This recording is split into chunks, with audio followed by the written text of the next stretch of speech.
అందరికీ welcome to RLR entertainment. Prashanth Neel and NTR కాంబినేషన్లో వస్తున్న డ్రాగన్ మూవీకి సంబంధించి నిన్న గ్లిమ్స్ అయితే రిలీజ్ చేయడం జరిగింది. And at the same time నిన్న ఎన్టీఆర్ బర్త్డే కాబట్టి మే 19th అరౌండ్ 11:52 ఆ టైంకి డ్రాగన్ మూవీకి సంబంధించి గ్లిమ్స్ అయితే రిలీజ్ చేయడం జరిగింది. అండ్ ఇక్కడ ప్రశాంత్ నీలు ఇంకొక ట్రెండ్ సెట్ చేసిండు, ఇంకొక స్టాండర్డ్స్ కూడా సెట్ చేసిండు అని చెప్పొచ్చు. సాధారణంగా ఏ మూవీకైనా గ్లిమ్స్ అంటే ఒక 40 సెకండ్స్, 30 సెకండ్స్, 50 సెకండ్స్ ఉంటాయి. But for the first time Prashanth Neel glimpse almost 4 minutes కంటే ఎక్కువనే ఉన్నాయి కొన్ని సెకండ్స్. సో దాదాపు 4 minutes టైం డ్యూరేషన్తో ఉన్న గ్లిమ్స్ని అయితే రిలీజ్ చేయడం జరిగింది. సో ఫస్ట్ గ్లిమ్స్ గురించి మాట్లాడుకున్నట్టయితే ప్రశాంత్ నీల్ 2 కూడా అసలు చాలా మంచిగా ఉన్నాయి. గ్లిమ్స్ కానీ, ఆ బ్యాక్గ్రౌండ్ మ్యూజిక్ కానీ, ఆ ఎఫెక్ట్స్ కానీ, అంటే లైక్ క్రాస్ ఓవర్ షార్ట్స్ కానీ అన్నీ కూడా చాలా బాగున్నాయి.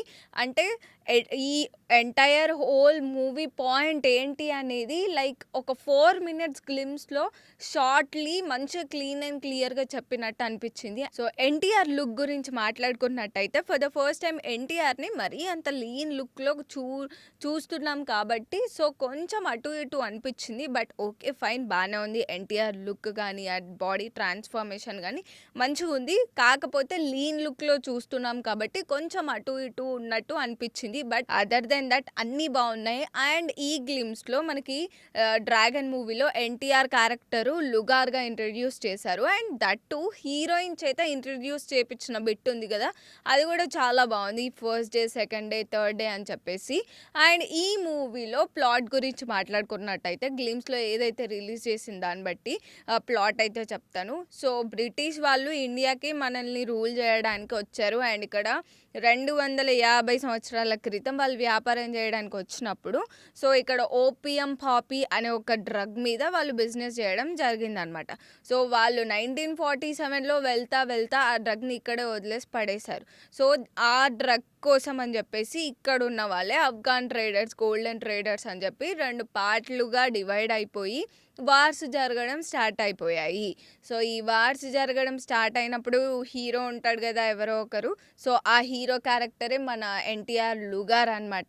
సో ఇక్కడ కొన్ని డైలాగ్స్ కూడా చాలా బాగున్నాయి. సో మెయిన్గా ఎన్టీఆర్ చెప్పే డైలాగ్, ఆయనని ఇంట్రడ్యూస్ చేసేటప్పుడు ఒక డైలాగ్ చెప్తాడు కదా, సో నేను చంపినందుకు బాధపడను, మిగతా వాళ్ళు ఎంతమంది ఉన్నారు అని చెప్పేసి బాధపడతాను, బై మిస్టేక్ కూడా నా కళ్ళలో రాకండి అని చెప్పేసి ఆ డైలాగ్ చాలా బాగుంది.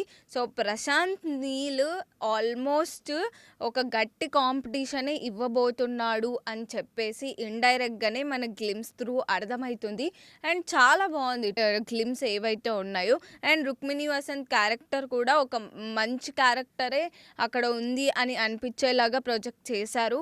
అండ్ వాట్ ఎవర్ ఆ ప్లాట్ కూడా చాలా బాగుంది. ఆ ట్రేడింగ్కి సంబంధించి ఆ బ్యాక్ క్లాష్లో బ్రిటిషర్స్ టైంలో ఎలా ఉండేది, ఎలా ఏంటి, ఆ ఓపియం పాపీ అనే డ్రగ్ వల్ల ఎలా వార్స్ జరిగేవి, ఎలా ఆగిపోయాయి అని చెప్పేసి మళ్ళీ ఒక మంచి యాక్షన్, అప్పుడెప్పుడో జరిగిన స్టోరీస్ని మళ్ళీ ఇక్కడ తీసుకొచ్చి యాక్షన్ జానర్లో చాలా మంచి ఎలిమెంట్స్ మిక్స్ చేసి చూపించాడని చెప్పుకోవచ్చు. అండ్ ఈ మూవీని మైత్రి మూవీ మేకర్స్ కానీ అండ్ ఎన్టీఆర్ ప్రొడక్షన్ హౌస్ కానీ చాలా చాలా పెద్ద బడ్జెట్తో ఈ మూవీని రిలీజ్ చేయడం జరిగింది.